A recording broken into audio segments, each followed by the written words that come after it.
Alors, nous allons donc maintenant reprendre les équations que nous avons déterminées précédemment et pouvoir les appliquer au cas des poutres.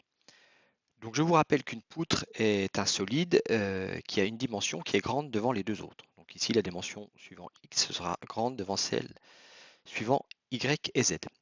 On va également exclusivement travailler sous l'hypothèse de Bernoulli, à savoir que la dimension des sections, évidemment suivant y et z, euh, va être petite devant la longueur de la courbe moyenne et que chaque section de la poutre reste perpendiculaire à la fibre neutre et que ces sections elles-mêmes restent planes, c'est-à-dire qu'elles ne peuvent pas se gauchir.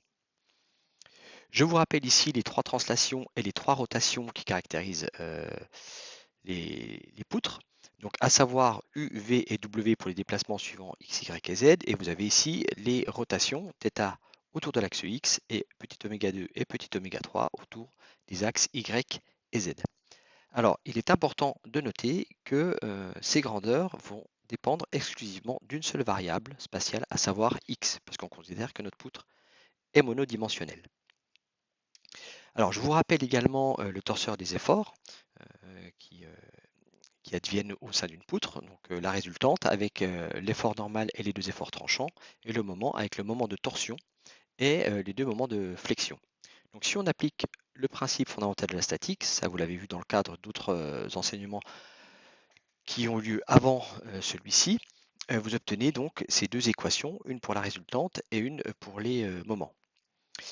Alors, je vous rappelle que P et mu ici représente le torseur des charges extérieures linéiques réparties sur la ligne moyenne. Alors, vous voyez également dans l'équation des moments apparaître le produit vectoriel de T par RG. Je vous rappelle que T ici représente la tangente à la fibre neutre de notre poutre. Alors, je vais apporter une petite précision. Donc, je vous ai ici mis une représentation de ce vecteur tangent à la fibre neutre qu'on peut noter tau ou T. Alors nous, on va travailler exclusivement sur des poutres droites, c'est-à-dire qui ne seront pas courbes. Donc ça signifie qu'en fait que ce vecteur tangent sera toujours confondu avec l'axe OX. Voilà, donc ça c'est pareil, c'est quelque chose qui va un petit peu nous simplifier la tâche pour développer le formalisme mathématique. J'en ai terminé pour le rappel. On s'intéresse donc maintenant au cas de la dynamique. Donc à gauche du signe égal, vous retrouvez les termes qu'on a déjà établis dans le principe fondamental de la statique. Et à droite, vous voyez apparaître les termes issus de la quantité de mouvement. Donc pour la résultante, vous avez un terme d'accélération. Et pour le moment, vous voyez apparaître les moments dynamiques suivant l'axe X, Y et Z. Alors dans le cadre de notre cours, nous allons négliger les moments dynamiques suivant les axes Y et Z. On s'intéresse exclusivement à la rotation autour de l'axe X. Alors ρ est ici la masse volumique et je vous rappelle que I0, I2 et I3 sont les moments quadratiques par rapport aux axes OX, OY, OZ. Alors pour mémoire, un moment quadratique représente la résistance ou l'inertie qu'oppose une section par rapport à sa rotation autour d'un axe. Alors si on projette ces relations sur les axes X, Y et Z, on va obtenir 6 équations, 3 pour la résultante que je vous livre ici et 3 pour les moments. Okay, donc on voit ici apparaître des dérivées partielles par rapport à une variable spatiale et d'autres par rapport à une variable temporelle. Donc on va être amené à résoudre ce genre de choses, mais on ne peut pas les résoudre en l'état, on va venir les modifier grâce aux lois de comportement qui adviennent au sein des poutres que vous avez vues dans d'autres cours, que je vous rappelle ici. Vous en avez 3 pour la résultante, toujours de la même façon, et 3 pour le moment. Donc on voit dans ces relations apparaître en fait ce qui caractérise le comportement des matériaux, par exemple avec le module de Young et le module cisaillement, et ce qui caractérise sa géométrie, qui est assez simple ici, à savoir sa section. Alors, avant d'aller un petit peu plus loin et d'utiliser toutes ces relations, on va émettre certaines hypothèses. Tout d'abord, à savoir qu'on va considérer que la poutre est de section constante et homogène, c'est-à-dire que sa section ne varie pas le long de la fibre neutre, comme ses caractéristiques mécaniques qui seront constantes tout le long de la fibre neutre, que ce soit le module de Young ou le module du cisaillement.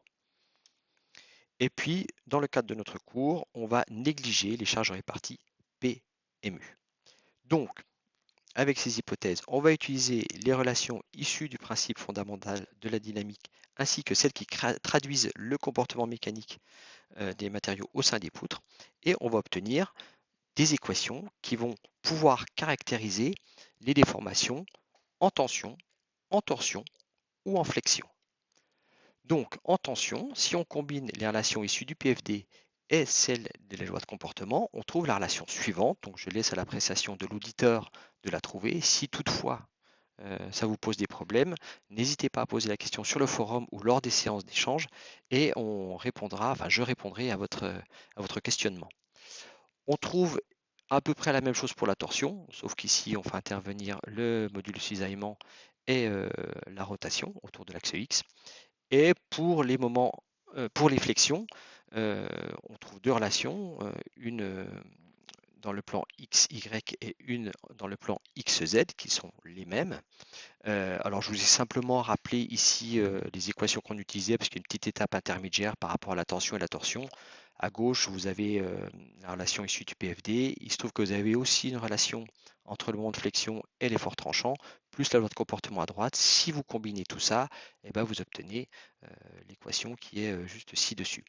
Alors comme vous l'avez remarqué, l'équation qui gère la flexion est un petit peu plus complexe parce qu'elle fait intervenir des dérivés d'ordre 4 par rapport à la variable spatiale, à la différence de la tension et torsion qui font apparaître des dérivés d'ordre 2. Alors nous allons poursuivre la résolution de nos équations dans le cas de la poutre en tension. Donc on va le faire dans un cas bien précis, comme ça nous donne des conditions limites qu'on va pouvoir exploiter, à savoir une poutre qui est encastrée à son extrémité en x égale 0 et qui est libre de tout effort en x égale L. Alors pour l'étude des vibrations d'une poutre en tension, on émet l'hypothèse d'un mouvement harmonique comme dans le cas des systèmes discrets, à savoir qu'on dit que les déplacements qui dépendent de x et de t s'expriment de la façon suivante, à savoir une partie qui dépend de la variable spatiale et une partie qui dépend de la variable temporelle et avec une fonction trigonométrique, à savoir u qui ne dépendra que de x multiplié par sinus oméga t. Alors, donc je vous rappelle l'équation qui gère le mouvement de la poutre en tension, ci-dessus.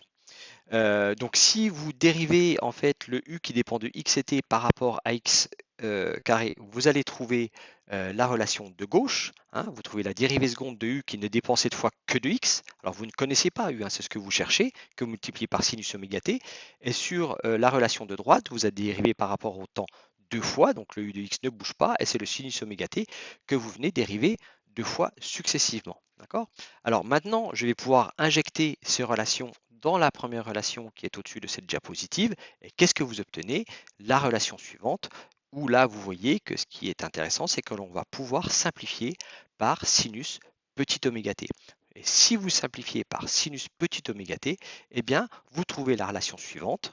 Vous n'avez plus qu'une fonction qui dépend de x. Vous obtenez une équation différentielle d'ordre 2 à coefficient constant qu'il est très facile de résoudre.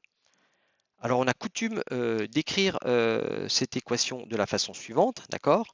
U seconde, alors j'ai mis des primes, hein, c'est bien une dérivée par rapport à la variable spatiale, sinon on mettrait des points si c'était par rapport à la variable temporelle. On a U seconde plus lambda carré égale U, avec le lambda carré qui va, cette constante, lambda carré, qui va dépendre du caractéristique du problème, à savoir ρ et E.